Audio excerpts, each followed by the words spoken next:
Le déménagement, en tout cas, se fera très très bientôt. Madame Adji Mbergane Kanouté a eu également à parler à s'interroger sur le fait que des personnes qui font de la politique, comme on le reprochait au prédécesseur de Madame la Présidente, comme j'ai eu à le lui rétorquer lors des travaux en commission, ce n'est pas parce qu'on est évidemment qu'on fait de la politique ou qu'on est dans le champ politique, qu'on est une autorité politique, que justement on doit être écarté de certaines fonctions. Il appartient au président de la République, en tout cas dans le cadre de la mouture que nous vous soumettons, de choisir entre 3 personnalités qui lui seront proposées le nom de la personne qui aura donc le privilège de diriger cette commission. Et encore une fois, l'accord de Paris ne veut absolument pas dire qu'une autorité, une personnalité politique ne doit pas diriger cette commission. Et je l'ai déjà dit, tout ce qui n'est pas interdit est permis.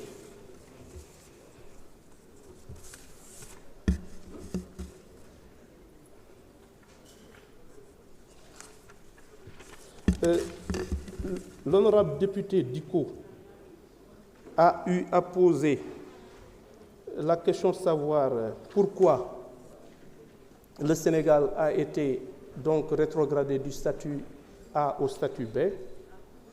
Les motifs de la rétrogradation, j'ai déjà eu donc à les évoquer. Il s'agit de l'insuffisance des ressources budgétaires, financières et humaines, donc, du Comité sénégalais des droits de l'homme. Ensuite, il y a le mode de désignation des membres, du président en particulier, et évidemment, on reprochait également au Comité sénégalais des droits de l'homme le mode de recrutement du personnel. Donc, le projet de loi que j'ai l'honneur de soumettre à votre appréciation présente l'avantage de corriger ces insuffisances qui nous ont valu d'être relégués au statut B.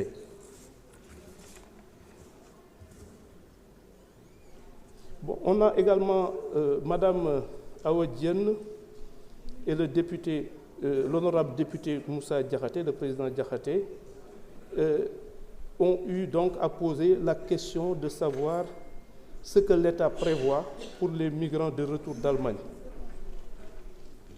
La prise en charge des migrants de retour est une attribution du comité interministériel de lutte contre la migration clandestine. Elle est aussi une attribution du ministre chargé de l'intégration africaine et des affaires étrangères. Je me ferai en tout cas un devoir de lui soumettre vos préoccupations. Pour le cas de Mme Bayang Diop, le gouvernement du Sénégal, Monsieur le Président de la République en particulier, va poursuivre l'assistance consulaire en vue de la faire libérer. Mais encore une fois, elle a été condamnée à la peine capitale.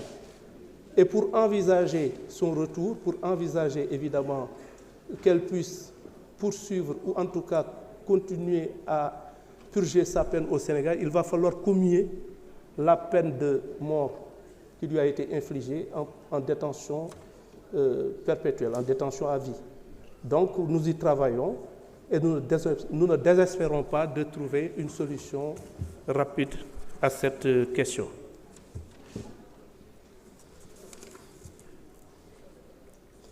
Madame Ndeye Fatou Guissé a posé la question du recrutement des coordonnateurs des maisons de justice.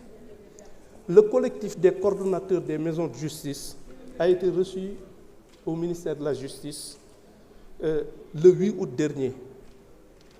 Et il a été préconisé, il a été proposé le recrutement des 23 coordonnateurs des maisons de justice. Et d'ailleurs, ça correspond à l'une